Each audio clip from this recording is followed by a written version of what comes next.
Alright, guys, welcome back to the next episode of Primal Alchemy's Red Pill Initiation Hour, here with your host, Chris Story. As always, guys, a few things to touch base on before we start today's episode is that I've actually had a lot of good feedback from the last episode, episode 21 with Brian Sanders. And yeah, you guys really seem to warm to Brian and his information that he gave out. And I'm glad you enjoyed it because I was looking to get a guest on that was able to explore those sort of ideas in a real non ideological, non dogmatic way. And yeah, we really nailed it. And I'm glad you guys loved it. Again, could you please drop me a review on iTunes?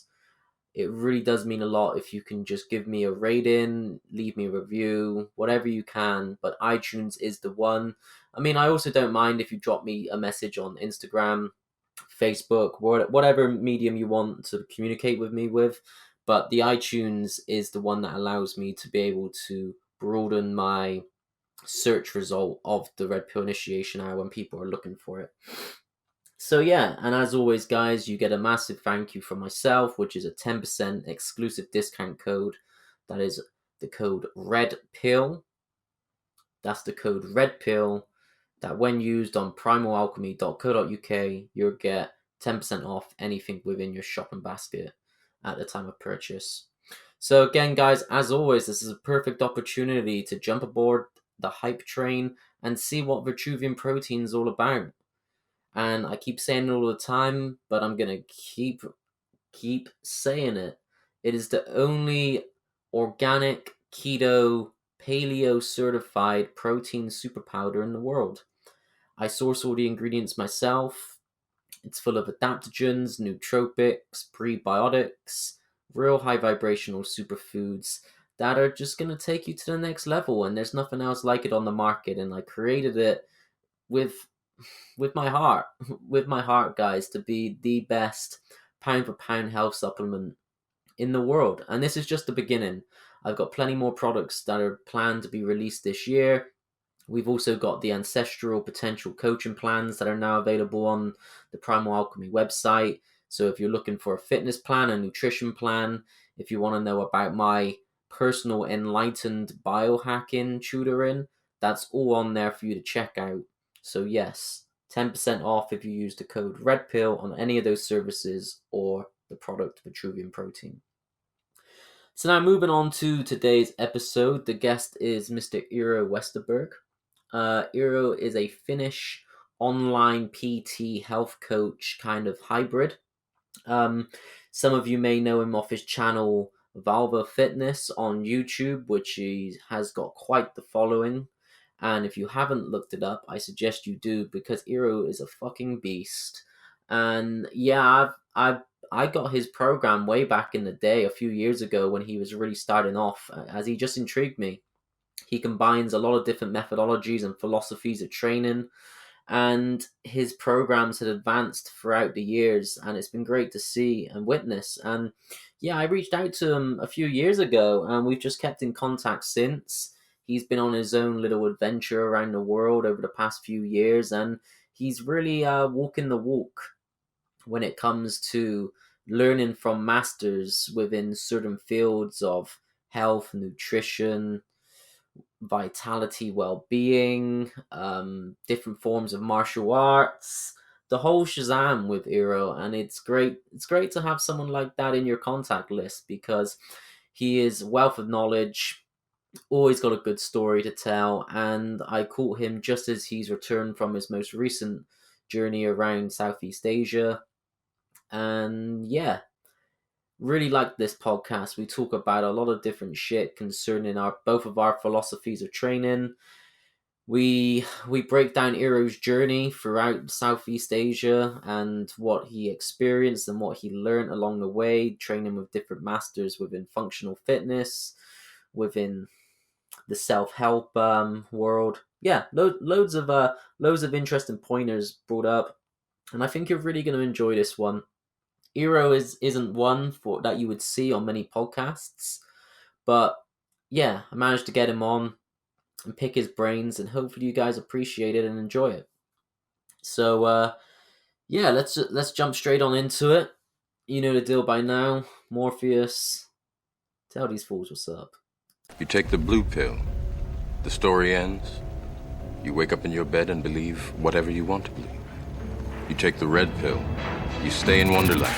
And I show you how deep the rabbit hole goes.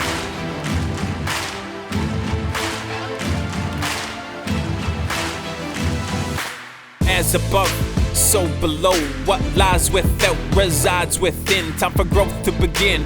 Mental, physical, and spiritual. We find balance with all three as we focus on totality. The whole, not the half. This is for those on a spiritual path.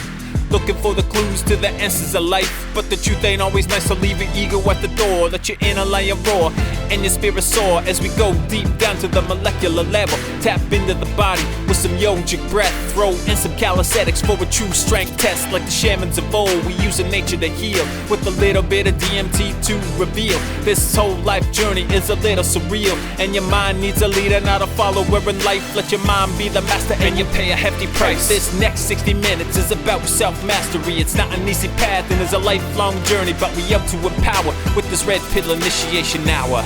With this red pill initiation hour. Brought to you by Primal Alchemy. The Matrix is the world that has been pulled over your eyes to blind you from the truth.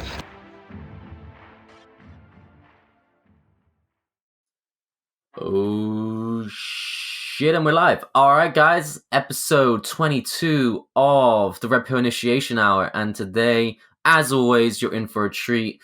Got a complete stud on today's episode. Love this guy. I've been on his own YouTube channel, had a little interview with him where he was where we were going back and forth, and I've been waiting for him for the past few months to get him on. He's been on his own little adventure, which he's going to share with us.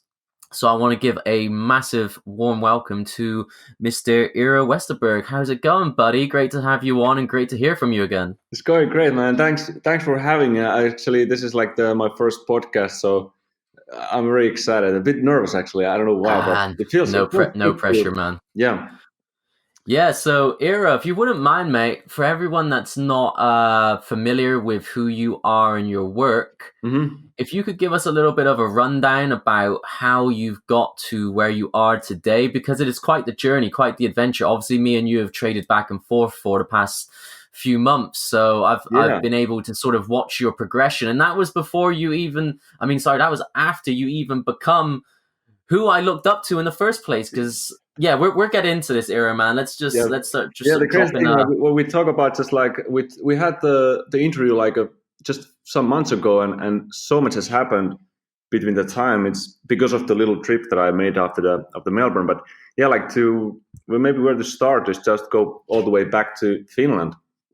You know, for those who don't know, I'm from Finland. Lived there, like 24 years before I started the travels. So I'm now a personal trainer. I'm a coach. My profession is to help people to not only just get strong, but really get healthy, get in tune with their body. I think that's one of the major things that I always emphasize in my training is this sort of awareness with your body, and not just to maybe look good or have this physical strength, but also something a bit deeper. But so this is where I'm now, and the journey here started like as a kid. I wasn't super enthusiastic about sports as a kid. I did a little bit of football. I did some track and field, some swimming. I did all these things, but I never found really the thing that I wanted to actually go and do seriously. So at teenage years, then I tried Taekwondo, which I then did like 4 years. So Taekwondo is this Korean martial arts, a lot of kicking and stuff, and I really enjoyed it. Again, it's kind of just after 4 years, for some reason, it just left out. And for a time being there, I was doing actually a lot of calisthenics. So now this was the time, because I did enjoy training, and I was really into, for example, at this time I was like Jackie Chan, the Bruce Lee. I had a book of Bruce Lee. I had bought nunchakus and tonfas, like weapons. So I had this interest in like fighting and combat sports, and I was watching like these highlight videos of Mike Tyson, and I had this thing for movement and martial arts during the time for I don't know what reason really, but it made such a great feeling in my body when I was trying to imitate like these flows that I see in the movies. And so I did a lot of bodyweight stuff, and with my friend just on the parks, human flags, muscle ups, chin ups. So this was my training during that time, like before 20. But then I had no plans of really becoming professional in training at all. I never had. I was never a professional athlete. I didn't compete. But then I went to university, and now I'm starting to get more and more actually serious about training and about health as well, because actually during my teenage years, I got really into nutrition. I had some skin issues that really bothered me a lot, and for some reason, I just figured at one point maybe it has something to do with like how I eat. So I had already like done a lot of research on eating. Necessarily, I didn't do all the right things, but I was like really into it. And so now I had this interest in nutrition and health. And at the university then, around 20, I also got more into training as well. And I did capoeira for 2 years. I did some Thai boxing. I did, this type of movement training. And then it became kind of more and more clear. I was studying geography at the time. It became more and more clear that the geography is not really the thing. I'm more into training and more into health because I'm spending all my free time to that actually, and just studying like strength and conditioning. So it was weird that I'm studying this completely other thing in the school, whereas my actual interests are something completely else. But so then there was like this period when I then stopped capoeira and this martial arts. I moved on to more like bodybuilding and actually weightlifting and like strongman training, powerlifting type of training, and which started to. It was great. At that point, I really wanted to get a good body, aesthetic body. I started to actually look up more bodybuilders at this point, which is a weird change, but for some reason it just came to me. But also it was a little bit problematic because I've had like actually since teenage years as well, I had these flare-ups of back pain that were really bad. They didn't come that often, but it flared up. And now that I started to lift weights really seriously and heavy weights, and I was really obsessing about it, it started to like really be taxing on my body. There were certain issues there underlying that, with the knowledge that I had then, I had no idea. I had no like connection to really the body. And so my body started to break in many areas, and especially the lower back and the hip. And due to this, I started to. This is the turning point. Like this is what the problems that I got were sort of one of the most important things that ever happened to me, because they led me to then on a road that eventually actually is the reason why I'm here and why I'm able to help people now, because I had to deal with these problems that I had myself. So I started to change my approach in training. I started to do much more into a bit softer styles like mobility training. I actually got more and more into movement training now, and I started to go more to this sort of natural type of movements. I don't like always the word natural, but still something that's very fluid, mobile, it's free, and it doesn't involve forcing some certain things, and it just was much more listening to the body. I did a huge amount of research at this point. Like I can remember these nights, like midnight. I'm just trying to learn my body. I'm still reading a lot of stuff, but also I'm testing so many different things every single day with my body. Some exercises. I do foam rolling. I test flexibility exercises like band distracted stretching, all these different mobility methods, and just learning these things.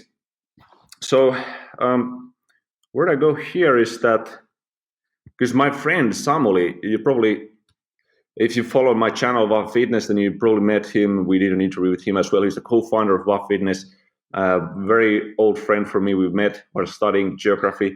He has also been trained. He's very actually serious about training as well. He's been doing it like a decade. We both have, and he just kind of like this idea that we have so much knowledge at this point, and there's so much to give that we should maybe start like a channel, a YouTube channel, like we then did, and let's just start giving and sharing these things that we know. And that's kind of which led us to really this beginning of VAHVA Fitness. So we started a channel, website, started to produce articles, just free information as much as we could on these things that we thought would help, be really helpful. And people, it was surprising how much people actually got into it. They really enjoyed, like almost since from the very, very start. And especially like the movement video that we put early on, that became incredibly popular. And it was good to notice this because now there was a demand for also people started to ask, hey, could you do some videos where you actually show tutorials for these movements? And there starts to be more and more questions about different things on training. And it's kind of by this demand, we started to think of, we're not just going to give you this sort of just this one tutorial for how to do it. We're going to make a whole system. So we built our first training program, which is the Movement 20XX. And this was kind of the culmination of everything, all the knowledge so far that we've learned over these years.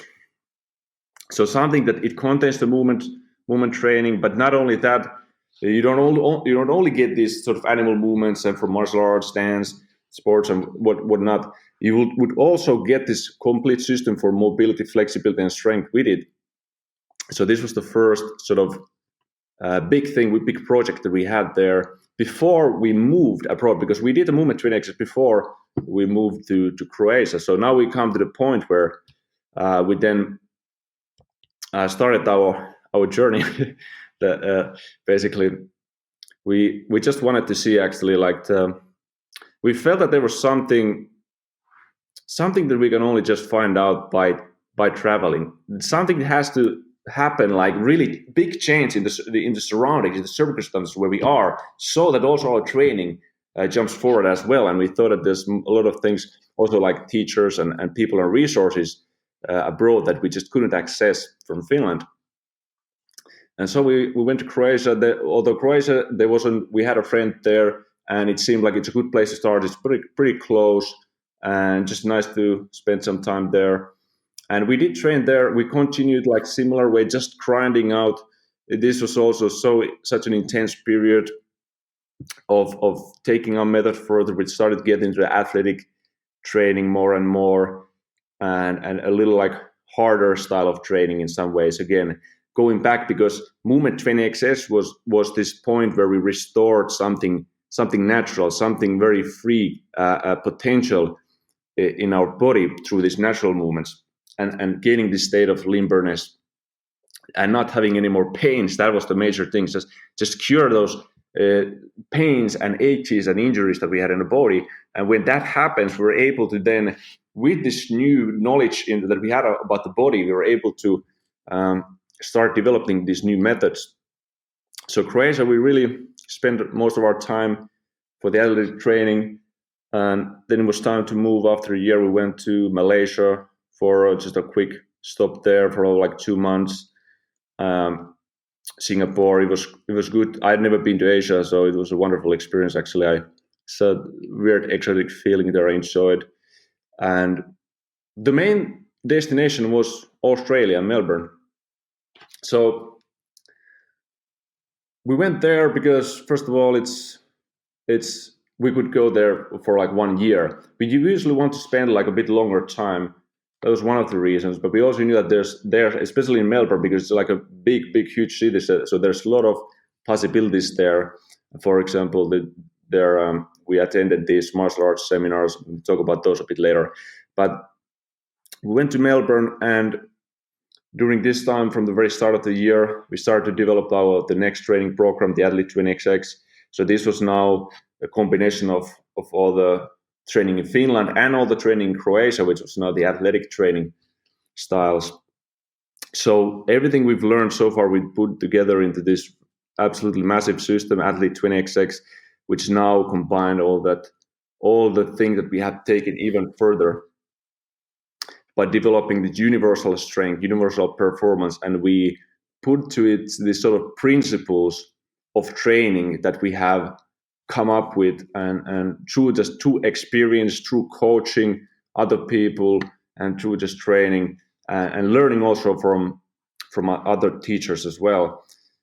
And Melbourne then, so just like to say, like this whole trip, had been really about this gathering knowledge and experience mostly, and it didn't change really. This was the sort of how do you say, like this, that carried through the whole trip, just trying to learn and work and go for it, because it's a passion, and me and Samuli are like these craftsmen. And I think that's sometimes missing from certain fitness people, is that they're not really trying to take their method further. But we had this like this thing, this energy that just keep going and trying to improve. And Melbourne, so we also learned in Melbourne a lot of softer styles. So we really learned from many teachers. We did Tai Chi, we did dancing. I did the ballet, for example, which was actually amazing. We learned these sort of more softer principles, which were, because our training was already pretty detailed. But after ballet, after qigong, it went to like all the way to our fingers and to our toes, and to how we breathe. How do you keep your mouth? How is your tongue in your mouth? It's like it went so detailed in every thing, in your posture and the control. So this was one of the big things, and also it taught us certain things about tempo and isometric training, for example. And at this point, we started to do actually more like this sort of exercises that were light in intensity but very long in duration. We learned new methods through just experimenting and learning from these other masters there. The martial arts seminars, we like, for example, the George St. Pierre, we attended there, and also Michael J. White. And this was great because we knew we already wanted to get to the MMA and actually fighting. So they gave us great insight about certain, for example, George St. Pierre, like how important really is the basics when you learn, even in fighting. It's the same thing in training as well, strength training, whatever. In fighting as well, you just learn and know the basics really well. You grind those out, and usually that gives you the edge that you can win these competitions. But so this was the Melbourne and Croatia. This was like the bulk of our trip. So now we come to this very intense traveling period where we first went to Taiwan, and because we knew there was a kung fu master there, monkey kung fu master, by the way, who was pretty special, had some very special skills, had gone kind of to the extremes in external heart and bone kung fu. I'm not sure if you saw that episode I did watch it, man. Yeah. But yeah, he's kind of this very extreme, like hardening his limbs as weapons. But not only that, he also has such a deep understanding of also internal kung fu, qigong, and tai chi, and all these different things. And we thought that this would be a great for us, because first of all, it is practical for us to harden places, especially the shin bones for just the MMA, because we're going to fight in MMA. So having this hardening experience. But I didn't. So the biggest surprise wasn't actually the hardening, but actually how good the internal kung fu was. Because in a very short period of time, from the internal kung fu, I already learned so much things that I could apply in my own training, and help my clients as well. There was a lot of good methods in it, and we also noticed how much there's similarities in our approach to these thousand years old arts in Chinese kung fu, the internal training. So this was the kind of thing there. And where we went to Japan to visit, the grave of the Miyamoto Musashi, this great samurai. Something just to pay respect, because we read this book, and it seemed that it had a great impact in a philosophical way, in somehow the certain practicality and courage that the man has. And we just wanted to go there, see the place, and it was absolutely amazing. Again, just had no expectation from the countryside of Japan. I had no idea about it, but it was super beautiful, and I could have spent there like a whole week, probably cycling around. So after that, we went to Kazakhstan, which is this in Central Asia country, a lot of mountains there, some snow. It was pretty cold already. People are, I don't know how to explain it. There's when I first went there, I felt, because I mean Melbourne people are completely opposite of Finnish people. They're very social, talk a lot, small talk. Finnish people don't, they're usually a bit more colder, like in sort of appearance. And I think like Kazakhstan people also felt a bit closer to this sort of mentality of the Finnish. But it was great to experience it, because there's so many of these countries that we've been have so much of this sort of Western influence. Kazakhstan is really its own kind of unique vibe, and still very unique. The whole thing. It's hard to even explain. You just kind of gotta experience it and go there. But a great place. Really enjoyed there. And then we went to, where would do?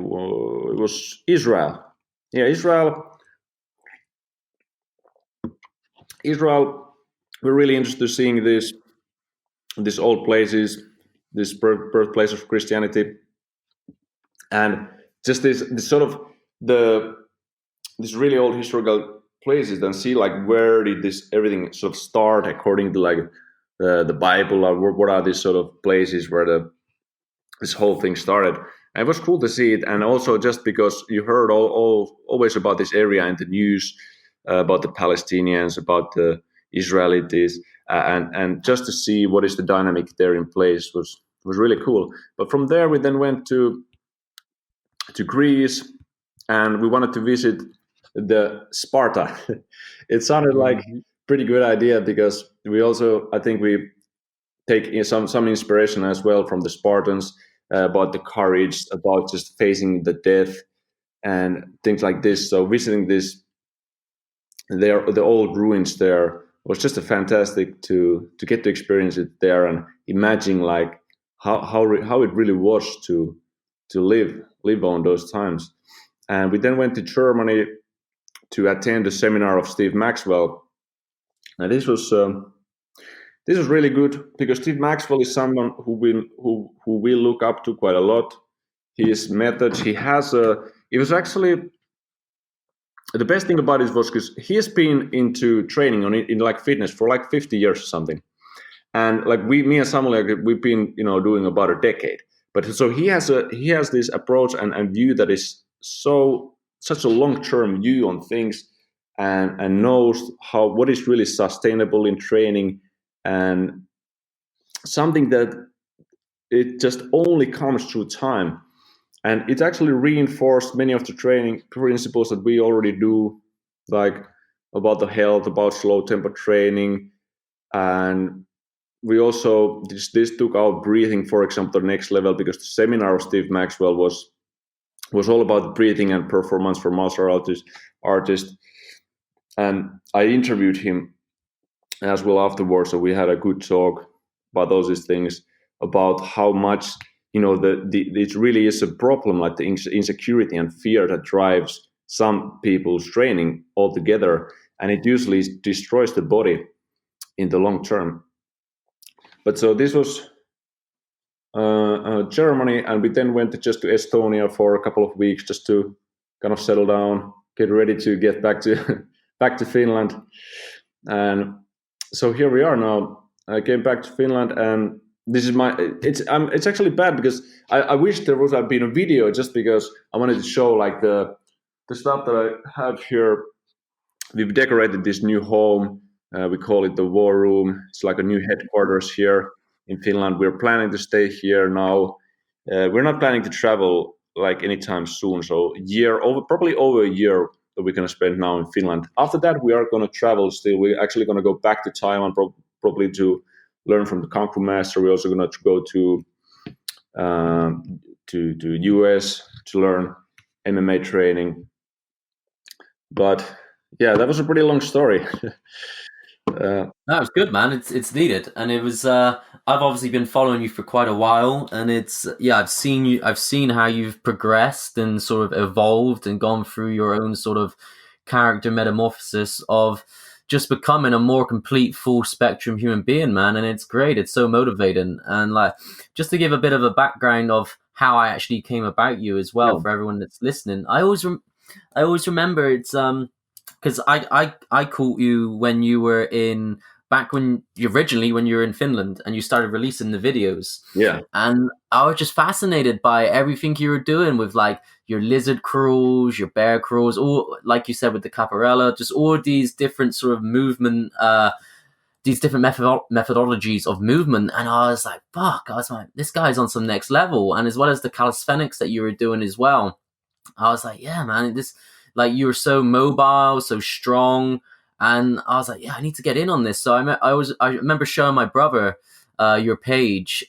Me and him just went back and forth with each other, like trying shit out, and like, yeah, really love it. And then I got in contact with you. Yeah. And I remember texting my brother like, "Yo, I fucking talked to Eero the other day," and he's like, and he responded, and he was like, "No way!" And I was like, "Yeah, I'm gonna get him to try out my product. I'm gonna get him a proper talk with him. I'm gonna get this Movement 20XX program on the go." And yeah, so I got your Movement 20XX program and went through that, and I still use a lot of the movements today, dude. It's like obviously I've kind of deviated off it a little bit, but some of the core foundational movements are still an integral part of my own training program, and I yeah, I couldn't say anything better about it. So it's amazing. So for anyone that's listening, obviously Eero does have a few more programs out now. Like you've got the Movement 20XX program, you've got the Athlete 20XX program, and the Abs 20XX program.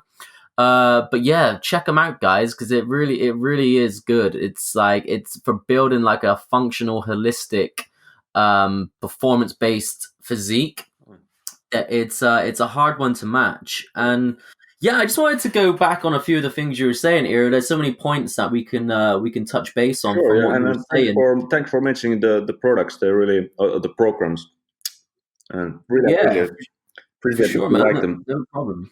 And it's just going back to what you were saying as well about how when you first started getting into training, and obviously you had the resurgence of your back issues, your problems, which a lot of people can sort of almost fall victim to. But in life, it's almost as if like when we're presented with these problems, they're not really problems; they are opportunities Yeah, to overcome by yourself, and through that, you get new doors open to you that lead to paths for more personal progression, and it's it's interesting to see because that's something that I've experienced myself. It's like you get presented with issues and problems, which if you have the right mind frame about sort of dealing with that issue, then it really does open up loads of new possibilities to you.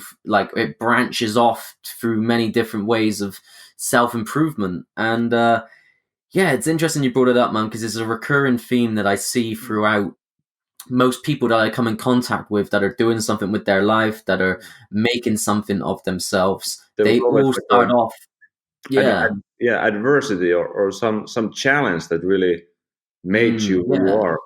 Yeah, And that's what I always say is that adversity is like steroids for spiritual growth, for character growth. It's because otherwise, if you don't face any adversity, it's like how do you know who you really are? You only know who you really are when you're confronted with something that is going to push you to your oh limits. yeah. And You know yeah, it's so funny because see it's so important. Like, what is your approach to these difficulties? How do you react in your mind? Because I wasn't always really actually good, with it. When I had faced the problems first, it was very uncomfortable. I was like, I shouldn't be experiencing this. Why do I need to go through this? I wasn't positive about it at all. Nowadays, and what I learned was then the better approach, which was very positive, and it was almost like every time there was something, was like, yeah, I just need to learn something, and when I learn something, it's useful. I can actually help other people through by learning it, and it's crazy how much it can change by just how do you see it, what's your attitude towards these things. I think many people have a huge problem with adversity, with failing, which is not a good thing. yeah, and it's not even so much about the failure either. It's about the attempt to overcome adversity. And if you fail, then you've learned a lesson. to redo it again. And if you pass, then you've leveled up and you've got something that at least you can fall back on, which is very interesting. When you're saying that you do your MMA, man, like that is one of the most. That is almost one of the biggest forms of adversity that you can face in terms of a physical adversity, because it's either it's either going to go one way and you get your hand raised, or the other way and you're going to be waking up on the canvas like, fuck, what happened? It's so thrilling. Yeah, it's so thrilling to do something. That's one of the things where I mentioned like this sort of, which is very I don't know, it sounds just like face death or something like that. But the fact that you're facing death and you can go to these situations where it's really literally like there's you can lose, and bad things can actually happen. There's a lot of danger to it as well. But for me, something this is very thrilling because I haven't done and I haven't really competed in anything like this before. So getting there, facing the challenge, and already like from the experience that I've gone through in the training, it's been challenging. Like it really puts you like physically and mentally, like both, into these places. But I think just through my own training, I've learned so much mental tools to deal with this kind of things. So it's not too bad. That's why I like that. Even though I started MMA in a relatively like old age, there's still a lot of like mental and physical background that I can use there already. Yeah, for sure. And something that I really do admire in yourself, mate, is that you are similar to me in that we're both truth seekers. Yeah. And what truth seekers are is that they actively seek masters, mentors, people that have walked the path and have the experience to pass down to the next generation. So like you said, when you went off to find the Monkey Kung Fu master, you went and seen Steve Maxwell, which is like a legend within the fitness world. Yeah. Michael J. White. I fucking love Michael J. White, man. Not many people know about him, but if you watch any of his films, he is fucking insane. And yes, it's such a good dude, man, too. Like it's amazing. Yeah. Like he was so down to earth, really. Like I was surprised, and very positive image that I got from him. Wonderful dude. Yeah. He's like the definition of someone who is zen as fuck, but would not hesitate to decapitate you with like a spinning heel kick to the chin if you get out of line. I love his films, and it's great that you went and seen GSP as well, man. What was that experience like meeting George? I don't know. It was funny. Like the guy has a pretty enthusiastic spirit. He seems like, how would I say? He's so knowledgeable about like the MMA, and you can really tell why he was so good, because there's something about his strategy and the way he thinks about fighting that is just like it's not what you find with, like, I think with most MMA people. And I think it also many started to actually try to emulate his ways as well. But like just amazingly devoted for the fighting, and just the way his brain works and thinks about those fights. That was probably the most biggest things that I learned. And as I mentioned, like how he emphasizes really the basic stuff and the feinting and the setups and all these things. That's pretty much it. Yeah, he almost creates it as like it's an art form, right? It's more so than, well, that's again, it's in the word martial arts. Yep. It's a form of art, but you're using your body in order to paint the picture in live action, and it just so happens that it's a warrior art, which is interesting, relating back to what you said when you went to Japan and you went to the Miyamoto Musashi's temple. Yeah. So have you read the Book of Five Rings? I read the book, yeah. Yeah, like I've read that back when I was at university and find it very fascinating. I went through a stage in my life where I was very interested in Bushido and Shogun philosophy, and I'd read all of these sort of all of these tales of the ancient samurai duels, and obviously Musashi was the main badass of his age, and he has some very interesting insights on, just insights and philosophy on the warrior spirit. And I was always like intrigued, like just by how practically it is. Like there isn't, a sort of what you would think of philosophy, like this really, I don't know, like just weird stuff you might think. But his thing is really, it's very straightforward. He just explains, for example, the things that he does in fighting, the way he actually wins the fights, and it's a bit different, like what you would expect maybe from a philosophical standpoint. But I mean, that is the philosophy basically what he has, which is like winning in a very very very straightforward way. Just Yeah, getting the job done. he's very like you said, very forward with his words, and he doesn't shroud his knowledge in any sort of Oh esoteric yeah, like wording. It's literally like straight up like yeah, interesting, man. I wouldn't mind if you could sort of kind of, it's a bit of a tangent this, mate, but I think for the people that are listening, it's it'd be good for them because it is kind of your bread and butter.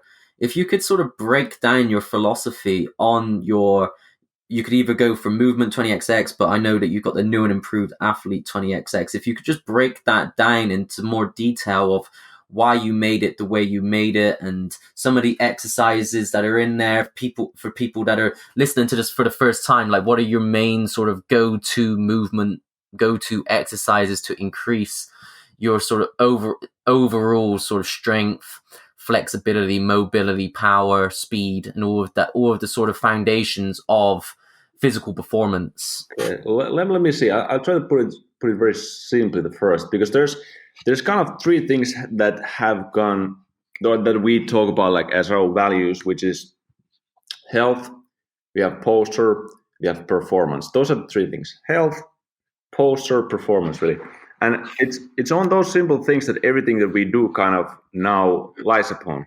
So you could see it on like surface level. They look something, exercise might look very different. Some methods that we use is very different, but there's always still these three things carry on there. The other thing that comes, that is very unique in our approach, why we created these programs the way we did, is the quality in training. So we realized that the quality is probably the most important thing. That when you have a certain training quality, which is based on actually mind muscle connection, it's based on mindfulness and awareness of the body. Well, in that case, all these things that I mentioned, the health, posture, performance, come from that quality training. So we emphasize this type of method instead of emphasizing repetitions, instead of emphasizing weight, number of weights, or instead of emphasizing also, which is very popular, our calisthenics, certain skills, like you should get a front lever, you should get a handstand. So we're not focusing on the numbers, which is reps, weights, or skill progression. We focus purely on the body, purely on the qualitative training. This is, I would say, is the main philosophy that we have, because by focusing on this qualitative training, you will get pretty much the best. You will get the best result in the long term as well. You can use a lot of sort of things. You can gain good progress by just focusing on lifting heavy. You can gain certain amount of strength and impressive stuff by focusing on these progressions. But it usually takes something away in the long term, and your body will come immensely imbalanced, because our core value is the health. So we always want to make sure that what we do does not break you in the long term, but it actually makes you stronger. And proper strength training should always basically prevent injuries and even fix them. So this is what both of these training programs are kind of lie upon. But there's a huge difference between Movement 20xx and Athlete 20x though. So Movement 20xx is more about, as I said, this sort of very limber state. And you learn to move freely, and you develop your body through moving. So when you're doing, let's say, a bear walk, you do a bear walk, which is a great movement. You ask about some good movements. These are really basic stuff: the bear walk, monkey, the sideways monkey walk, grab walk. You can, if you search those, you can find from my channel, YouTube, many examples of those basic movements that you can start with that are really great. And when you do those movements, you don't have to necessarily focus on, you're not focusing on any specific thing. You're not focusing on, well, I'm not going to develop my hamstring flexibility, or I will now do my core thing. No, you do those movements, you enjoy your training, and through doing those, you're actually developing so many things in your body Also coordination, spatial awareness, expression. This is something that I emphasize in movement training. Expression, free expression is so important. But if you compare to athlete 20xx, movements are not the main thing. The attributes that we develop are the main thing. So we might develop very, very precisely an area in your body, a muscle in your body, just a hip flexor, for example. And we do it with the training that we call precision training, which is based on certain principles of stabilization, again, mind-muscle connection. It's very detailed training. It's I sometimes call it a little more serious approach in a way, because movement training is, for example, playful. And what people often, they want to choose between one or two, which is fine, you can. But I don't have this thing that one is more important than actually other. And you could say that the methods are taken further in the athlete 20xx, yes, but they're equally important still. And this is also comes down to, like, sometimes people have this, I think, illusion about this difficulty of an exercise. Like I always say, the exercise is as difficult as you make it to be. So you can have an exercise like a normal push-up, which many would look at, oh, that's such a basic, simple stuff, easy to do, which I find to be one of the most challenging exercises, and it still is. It's just a matter of what is your focus when you do that exercise. Are you trying to make it as easy as possible and with bad form, or do you focus on tempo, stabilization, mind-muscle connection, control, and all these little details, little postural alignments when you do it. Let's see. I think that probably covered most of the things, at least the big lines. But yeah, one of the things also is that, so as I said, movement 20xx, trying to develop flexibility, trying to kind of restore your body a little bit. Athlete 20x is straightforward, like performance training. So you're trying to gain this sort of edge, and so it really helps if you are actually competing. This is like there's many dancers, there are athletes that do that program, and it's to improve specifically certain weaknesses in the body and in this very detailed manner, and create a very structurally strong body. Something that's powerful, it's agile, there is mobility, it's capable of explosive movements, it's capable of very fine-tuned movements, control. So very holistic approach there as well. And yeah, I'd say that probably covers to some extent. Yeah, you nailed it with that one, Eero. It's something that, like I was saying, I've incorporated into my own training, some of your protocols, just to experiment with it and sort of make my own. And one of the things that you brought up very briefly, which is actually very important, is expression. And it's the expression of individuality through the movement, through the exercise itself. Because if you try and do a carbon copy of someone, that's one of the issues with the fitness industry as a whole, is that there's so much emphasis on strict form.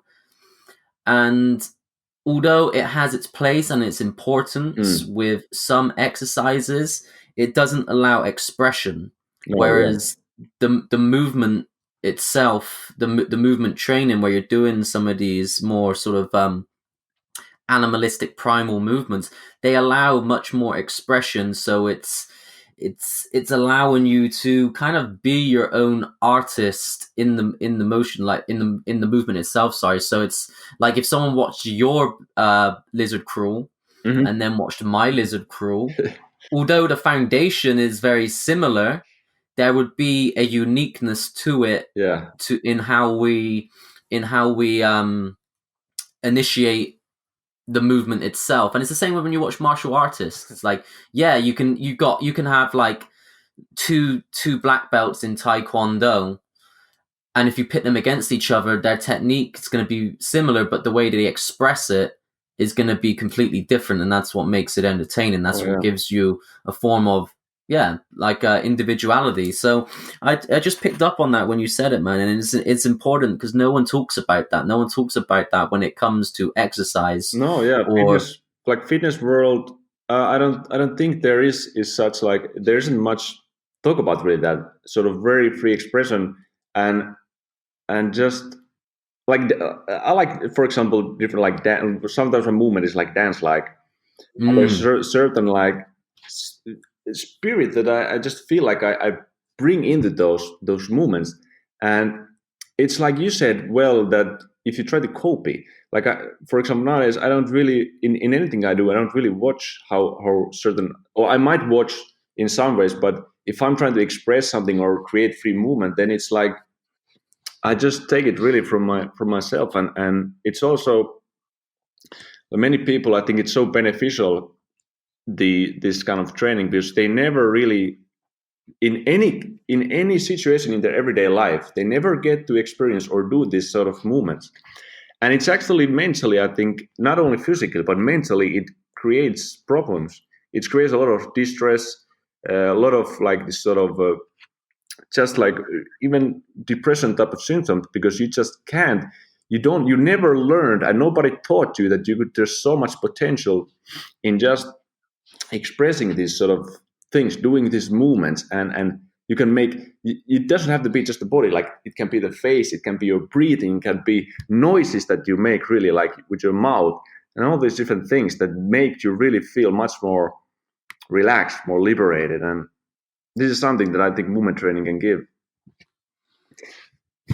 Yeah, it's like the way that we are conditioned through when you do a gym introduction, that you have to keep your neutral spine, you have to use these machines this way, pick up the Yeah. bar this way, and it's very robotic. And it doesn't allow you, like, at the end of the day, like, this is what we are energy at a foundational level. We're energy, and the body is a conduit, a medium of being able to express that energy. And that's why it's so entertaining to see this, like a dancer, like I've got an obsession of watching there's like all the rage within the dance industry at the moment are like these dance studios out in LA, and they record different choreographical routines.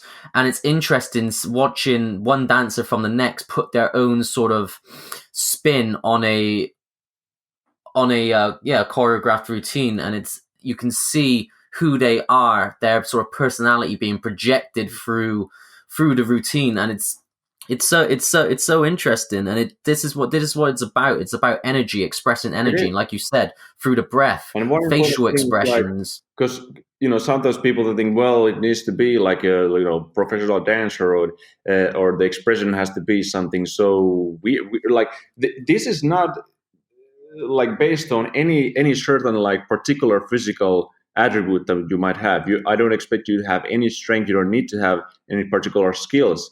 You can be in a, what you could say, like in a bad shape, and you can still express yourself very freely by then training, like increasing your mobility and strength. You are broadening the possibilities to how to express yourself. But still, like anyone, regardless of like where you are now, what shape you think you are, you have this it is amazing, like I say, like it's a birthright, free movement. Yeah. um, Yeah, I totally agree, man. And it's something that I incorporate a lot in my life, which is, well, what kind of tangent, and I'll bring it back. Like, I went to for lack of a better way to explain what it was a rave. It was an ecstatic dance rave. And it's so interesting, man. If you've never been to one, or anyone who's listening has never been to one, go to one. It's so fucking liberating just to really just let energy out of your body, and just move your body, and not have to worry about being judged and people being like, what the fuck is that guy doing? He looks like a fucking lunatic. But people don't care, and it allows you just to shake the energy out of you, to sort of pull energy in and see how it feels within certain body positions. And really, you're using, like, it's a form of movement meditation. And it increases your self-awareness, like you said, your spatial awareness. And then you can add layers to it. Like, to begin with, you're going to be pretty clunky, clumsy, very robotic in your movements, because your body's not used to working like that. But after time, you start to loosen up, and you start to, let that energy run through you. You can add layers to it then, where if you do different forms of training, you're capable of putting your body into different positions at different speeds, at different tempos, different angles. And yeah, just to really facilitate for me a different state of consciousness. It alters your state of consciousness in the moment, and you can go from being in a more sort of fight or flight response that most people are kept in, Yeah. and sort of programmed to live life through, to more of a parasympathetic sort of rest and digest, kind of just really at one with the present, and just not thinking about bullshit that's irrelevant to you, that's not affecting you in that current moment. And then you can, if you do your strength training, if you do your power training, if you do more athletic based pursuits as well, it's also going to tie in and make you much more of a complete holistic being. Yeah, I think you hit some sort of chord there in because I would say like the really big thing in this is just changing a state, which is like, because I also, by the way, when I was in Melbourne, I went to Sydney for like Tony Robbins seminar. Yeah, I've seen that, man. When he's got all the live performers on stage and it's like a fucking concert. And I seen your live story of it and I was like, fuck man, Eero ain't messing. He's going to see Tony Robbins. Yeah, I know, it's like unbelievable experience. Like not I'm not trying to like promote anything, but it was amazing. Like I enjoyed it, and it gives a lot of things a little bit more clear about how much do you really have power to change your state by just you don't need any substances. You don't need any particular drug or food or coffee or whatever it is. But just by changing your state, your physique, by usually it's actually through posture, it's by changing your position, and also through breathing, for example. You can make noise, you can make gestures, whatever it is, but how much it affects of how you think, because people try to maybe change the way they are, but just like thinking, just in their mind, but it doesn't work because you can't really cheat your body. So you must always kind of like what is like say embody those things that you want to happen. You need to live them through your body and like just open up yourself. And that's something that I gained, although I did it by myself, but Tony Robbins, I think, made it more clear, more concrete in some ways, something that I've actually applied ever since after. So yeah, I think this change of state that you talk about, whether it's through movement training, whether it's through going to a rave, you're dancing in a nightclub maybe for some.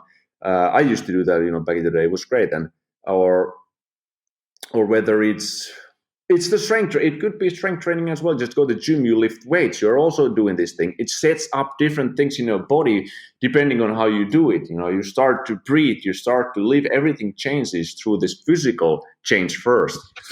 Yeah. Yeah, and it's again, I'll tie this back into the main central point. But one of my main things that I kind of that I've come to a realization of, and it's not like it's just my realization because it's obviously been encoded into from ancient civilizations in the past, is that the body itself is a biological temple.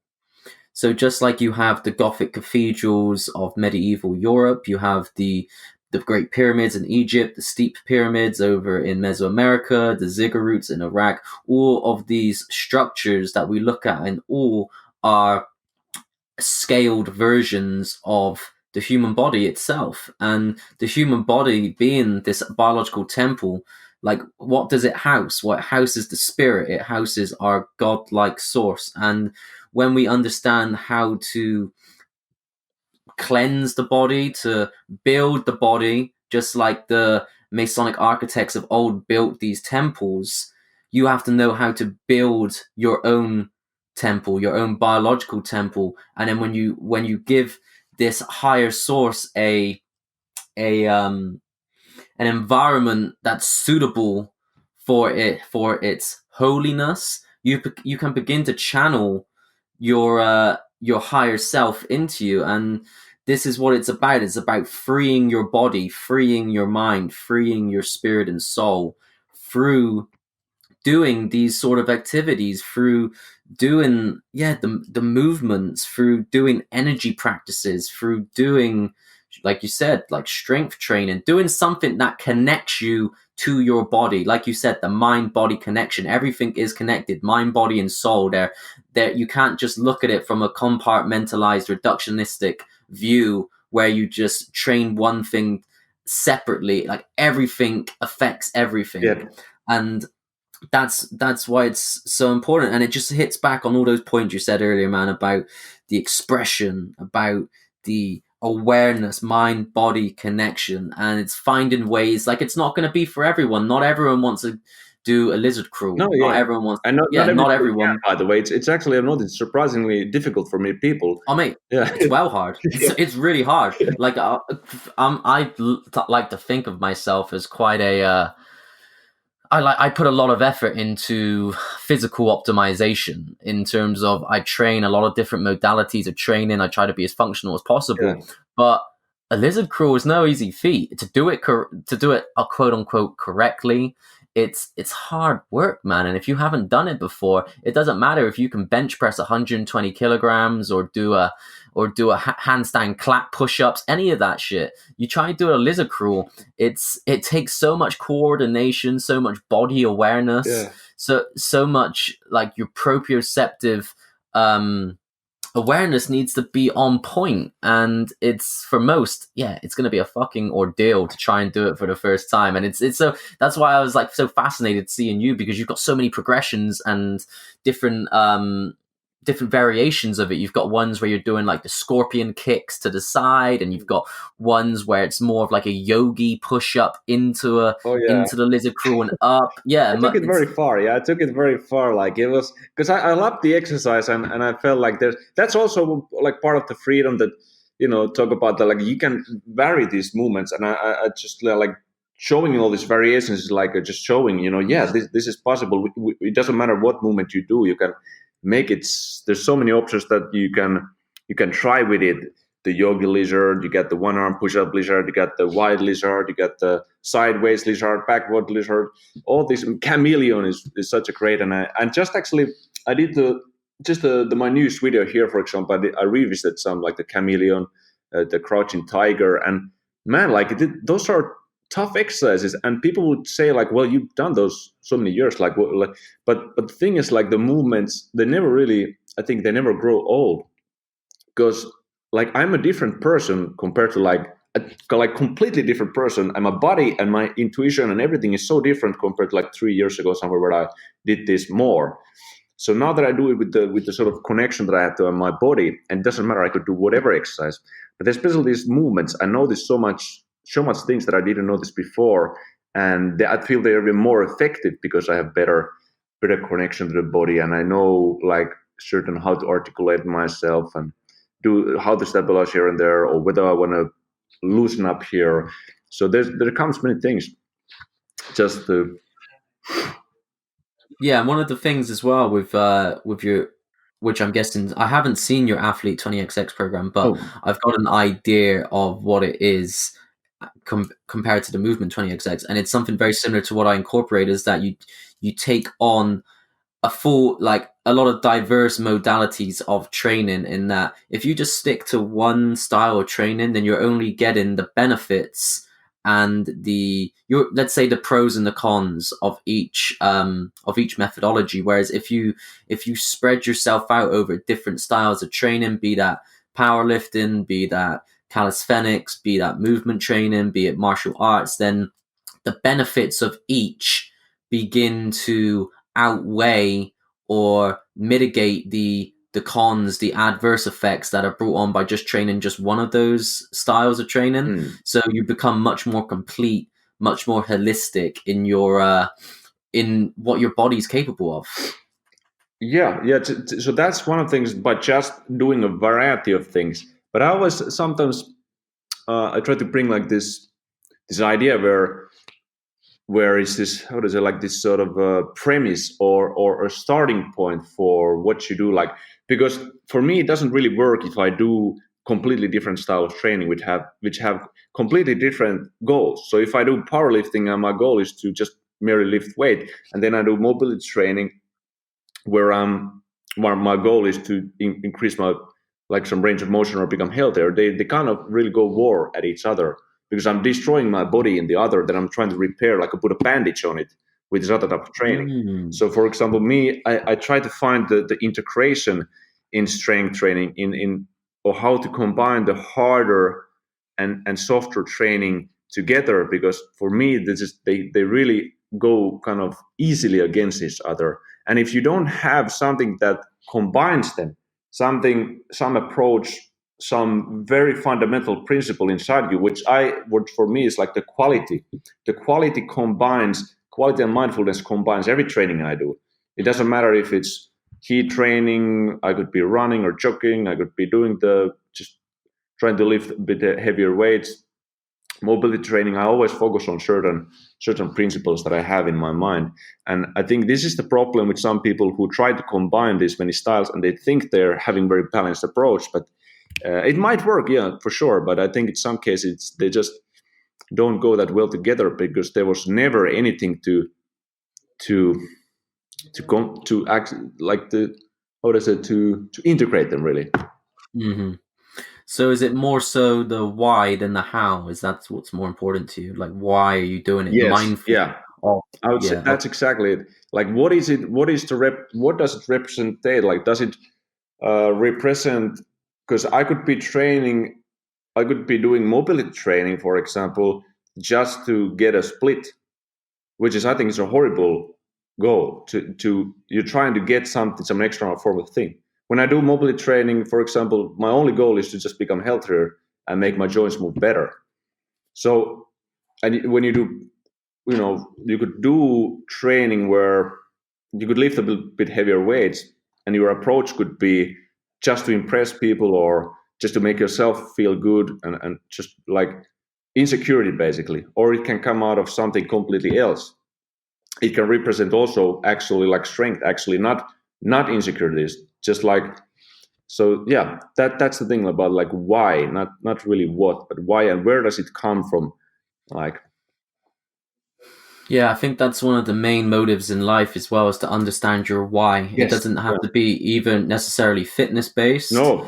It just as a philosophy in life is understand your why. And if your why is important, if your why is if your why really does resonate with you at the core, then the hows aren't necessarily important, and the hows will work themselves out along the way. The why is important. So that's like a lesson that can be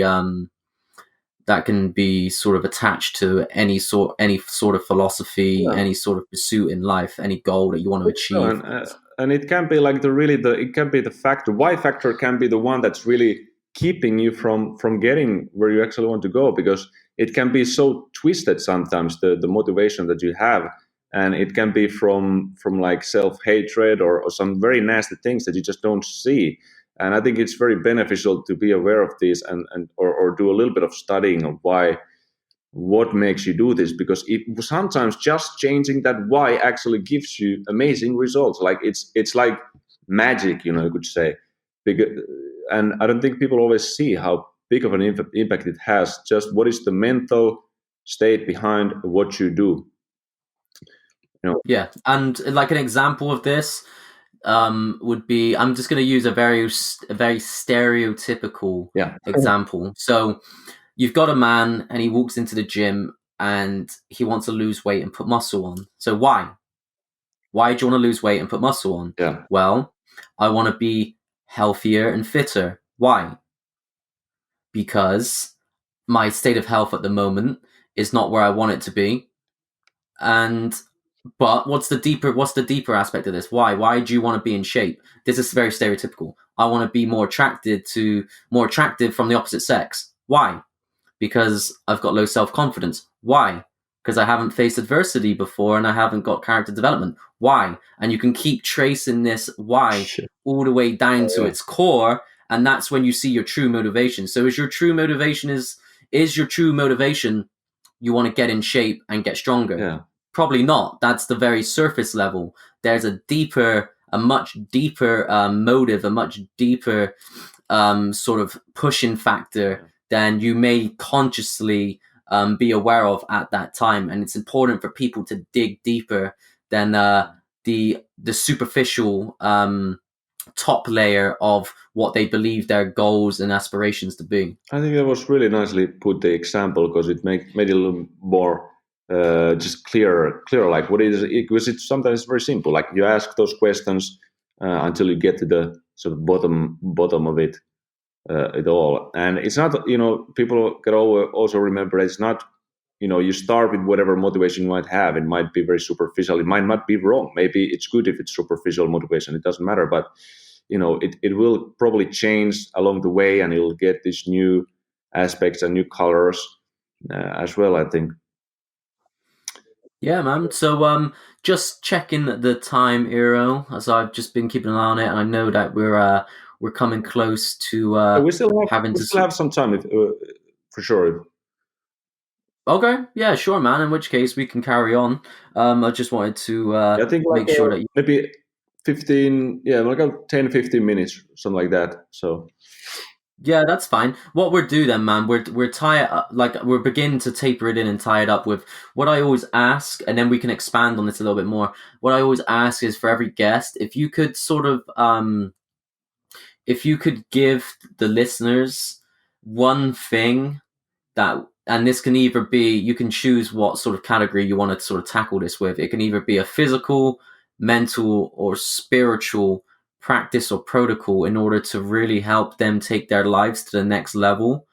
What would be your advice? What would be the thing that comes to mind for you to say, hey guys, give this a try and see where it takes you? Oh man, that's it. I mean, the first thing that popped into my mind, like just which we didn't really much talk about, but I think can have a tremendous effect. But it's hard mentally, very hard. Is you have?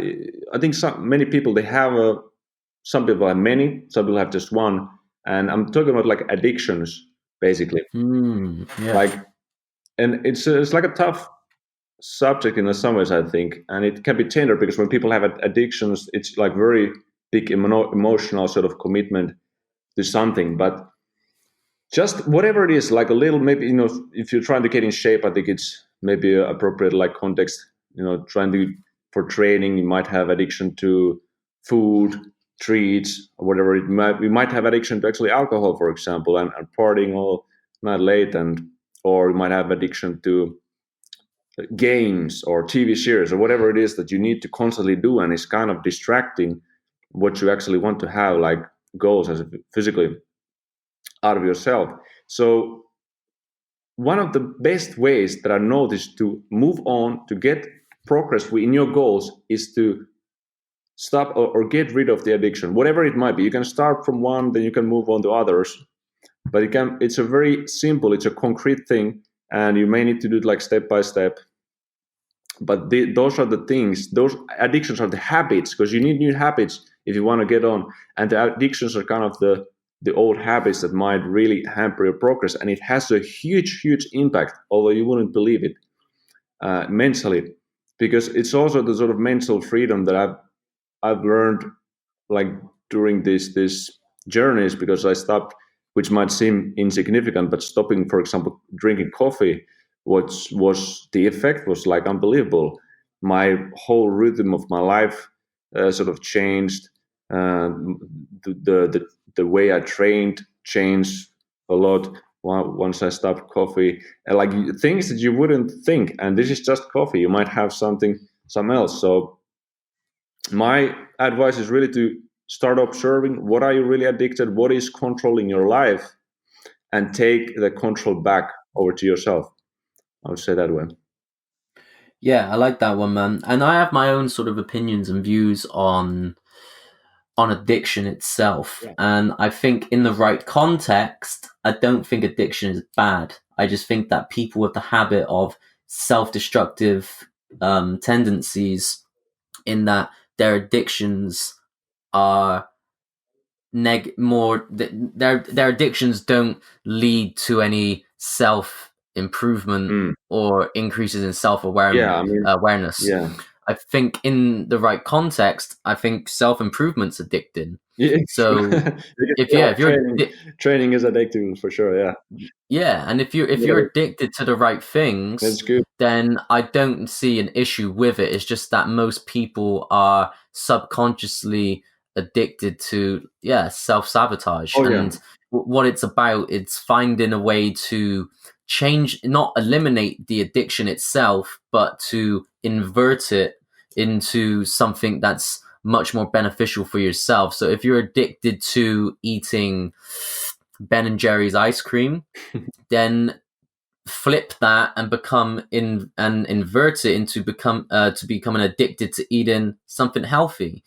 It's much more simpler said than done, but I feel like addictions can be something that can be harnessed. It's a fucking dangerous game to play. yeah, Don't yeah, get me wrong. yeah. It's dangerous and it's personal at an individual level, to how people deal with this and how they can navigate the literally. It's like walking on a wire, almost walking on that sort of rope above the fucking skyscrapers that Hmm.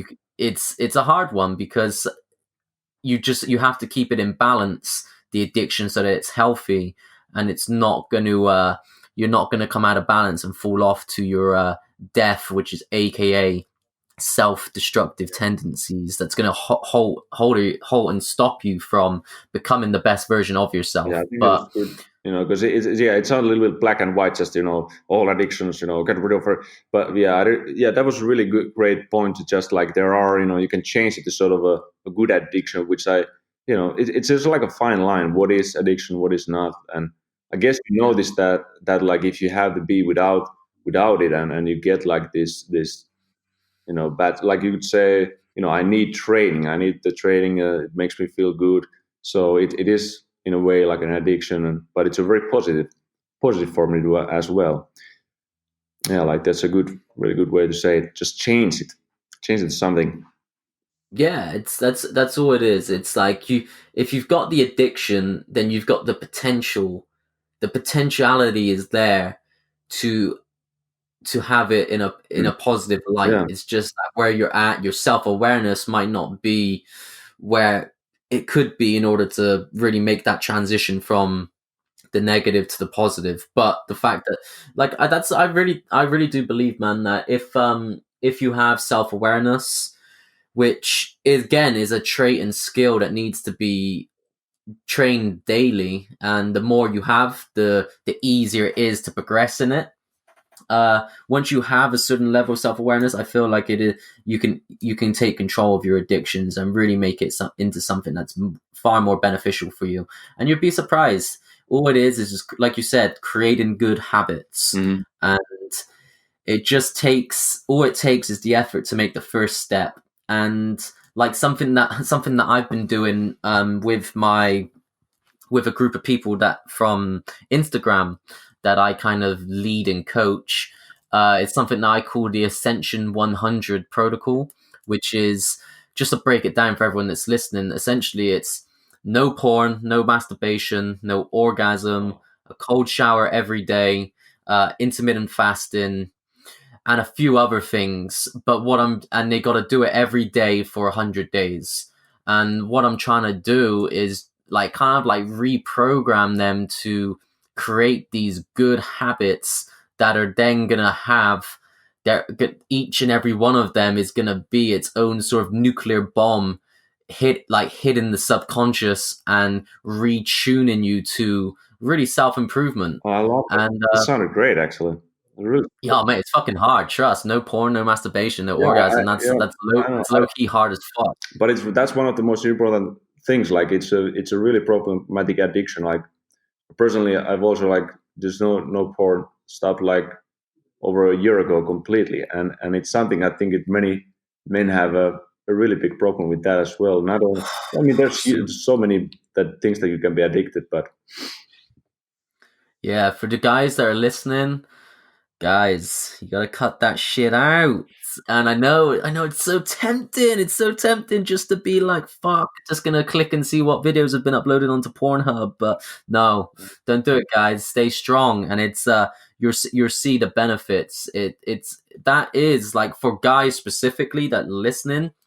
that is one of the ultimate biohacks. That is one of the ultimate habits to cut and invert into something, because if you detach yourself from that subconscious animalistic sort of impulse and desire, and so it doesn't control you, it's so liberating. It's so freeing to not be a slave to Yeah, I to think what I think you're doing a lot of harm for yourself, and it like distorts the view on, on women and on yourself. So I think on reality in general, dude. yeah, It fucks up the dopamine receptors in your brain. You yeah, become desensitized to it. Yeah, like you said, it distorts your views on women, on love, on yeah. sex.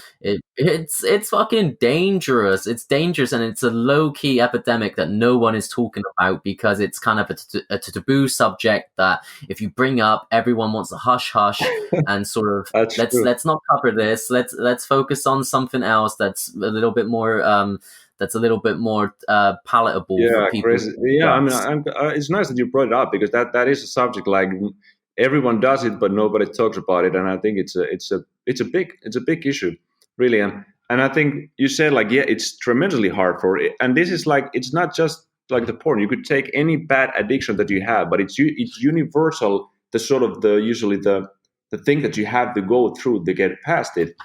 And you mentioned how liberating it is, and I think it's important when you get into that hard moment where you just like, I need to use this, or I need to watch porno. It's that you remember what you will actually get, because it's a trade-off. People think that it's like they're just denied the pleasure and they get nothing in return.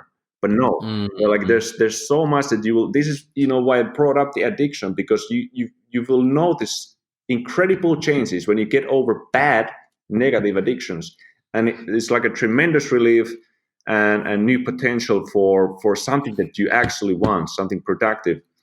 And yeah, Yeah, and it ties in nicely to what we said about facing adversity earlier yeah, on. Like yeah, it's not so much the process, or I should say, it's not so much the like canceling out the addiction. It's the journey that you go through in order to cancel yeah. it out. So you'll have days where you're just like, fuck, man, it's like I can just get, no one's around. I got a few minutes to shed here. I can let's see what uploads. Let's see what's on. And it's that inner voice that wants you to submit, that wants you just to take the easy path. And it's the whole point is that journey of facing that adversity. Like that's not this, that adversity can be just as important in terms of self-development as the adversity of being in an MMA I fight, think getting absolutely. cracked on the chin, and then seeing the stars a little bit, and then coming back and finding a way to grind your way through it.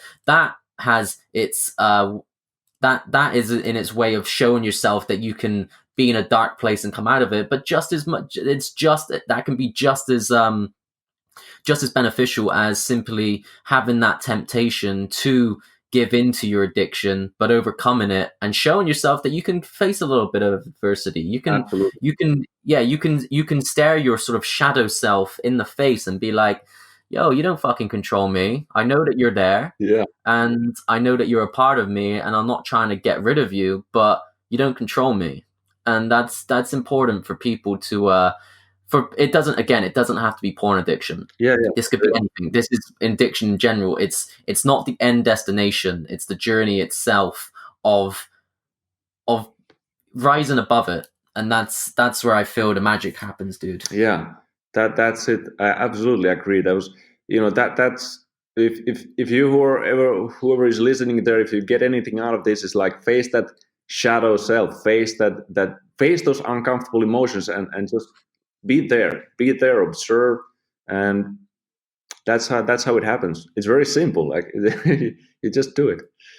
Yeah, Yeah, just do it, man. It's like that's not Nike's slogan for no reason. yeah, It's like they picked that one very smartly. Just do it. yeah. Just do it. It's Yeah, yeah, and know that me and Chris, we do it as well. We face those demons and shadows and everything. Like all these people who that we have. Everyone has to go through that, and yeah. you're not And alone battling these things. For sure, man. It's we're on our own journey, we're on our own path, and we all face our own trials and tribulations along the way. But all it takes is it's a daily decision to be your higher self and not be your lesser lower self. That's all it takes. Is that one decision when you wake up is in like higher self, and anything that happens through the day that you're any sort of decisions that you're presented with, that you've always got two options to act out of love, the higher self, or out of fear, the lower self. And that's what it comes down to. That's the why. Why and not the Yeah, what. that's the why, man. Okay. Fuck, Eero, man, we Yeah. were fucking in on this one, yo. We got some. God, we need to write a book about self improvement and spirituality. We got some truths getting sort of thrown down here. Really excited, man. It was wow. Love it, man. But you know what, dude? Let's we are pretty tight on time now, so let's tie this one up. Man, this And, one fast. you know, This one really fast. Enjoyed talking. yeah, for sure, man. I fucking love talking to you as I did last time, and as always, I'm really happy that I've got you on, and hopefully, guys, that you're listening, hopefully you take a lot from this. And if you want to reach out to Eero anytime, Eero, where can they find you, mate? Like, what's your Instagram? What's your website? What's your where can they find more about you? So my Instagram is Eero West. It's like EERO West, like the like East West, So Eero West. And it's VAHVAFitness.com. I don't know if you write these links down somewhere, but yeah, I'll post it in the show notes anyway, mate. Yeah. Okay. So VAHVAFitness.com is a website, and also our YouTube is VAHVA Fitness. Like tons of videos, training material. If you're interested in like this movement training and athletic training, just getting about these things that we basically talk here on this podcast. So that about that. All right, man. So there it is, guys. So again, hope you enjoyed it, Eero, man. Thanks for coming on. Thanks so much. Yeah, it's cool, man. Let's close this one off. So Hi, episode everyone. 22. Yep, episode 22 of Red Pill Initiation Hour, guys. As always, stay woke as fuck, and I'll see you next time.